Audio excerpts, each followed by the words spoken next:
사이다 전문가들의 건강의학 지식을 전해드리는 황수경의 건강 칼럼입니다. 일상의 필수품인 가방과 근골격계 질환의 연관성에 대한 정운경 운동 전문가의 칼럼입니다. 크기나 모양, 용도, 또 소재에 따라서 참 다양한 가방들이 있는데요. 그 중에서도 최근 가장 많이 들고 다니는 것이 바로 백팩입니다. 백팩의 특징은 다양한 수납 공간과 큰 부피입니다. 노트북이나 책, 그 밖에도 많은 물건들을 넣을 수가 있어서 회사원이나 학생들이 백팩을 선호하기도 합니다.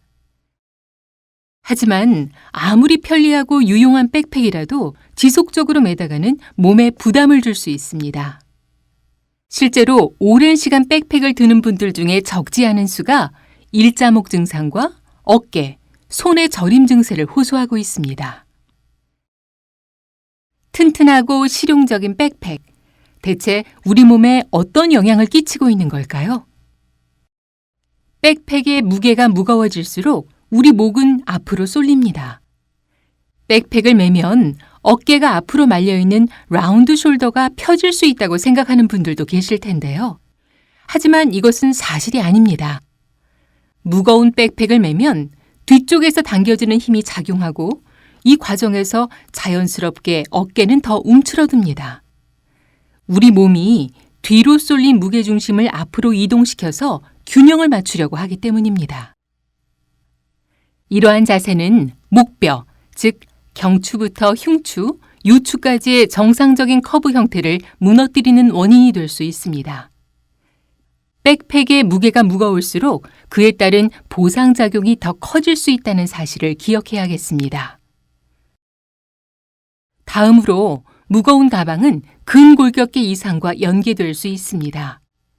과도하게 무거운 백팩이 디스크나 흉곽출구 증후군과 같은 근골격계 질환을 불러올 수 있다는 말인데요. 일자목과 구분 등, 둥근 어깨는 목 디스크나 어깨 충돌 증후군 등의 원인이 될 수 있고요. 목이나 어깨 통증, 손 저림 증상 등이 나타날 수 있습니다. 특히 방사통처럼 찾아오는 저림은 가방의 무게 압박으로 인해서 시작되는데요. 목에서 출발해서 손가락까지 뻗어 있는 신경과 혈관 등이 목과 어깨 주변에서 압박되면서 흉곽출구 증후군이라는 증세를 일으킬 수도 있습니다. 또 하나, 한쪽으로 매는 가방도 주의할 필요가 있습니다. 대표적인 사례로는 크로스백, 또 최근에 각광받고 있는 에코백 등이 있는데요.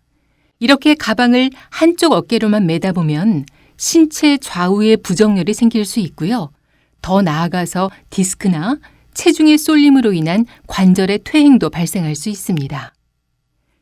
한쪽으로 매는 가방을 선호하거나 그렇게 들어야만 하는 상황이라면 일정 시간마다 한 번씩은 좌우로 번갈아 매야 합니다. 습관과 성향에 따라서 자신에게 더 편하고 익숙한 쪽이 있겠지만 우리 몸을 지키고 근골격계 건강을 유지하기 위해서는 최소한 번갈아 매는 연습을 해야 합니다. 그렇다면 가방을 잘 활용하면서 근골격계 건강도 지킬 수 있는 방법에는 무엇이 있을까요?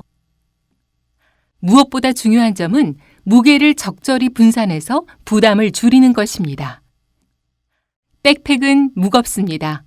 누구의 것이든 들어보면 결코 가볍지 않은 경우가 많은데요.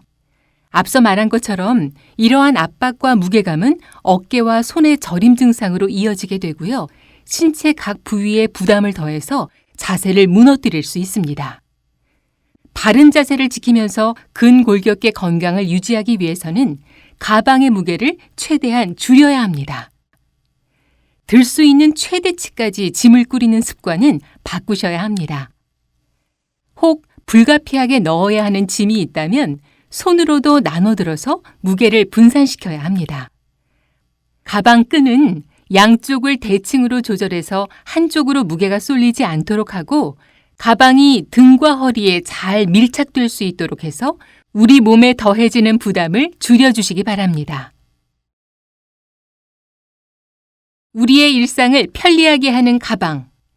이제부터는 똑똑한 가방 매기를 통해서 신체의 중심인 뼈와 연골, 척추 건강을 지켜나가야겠습니다.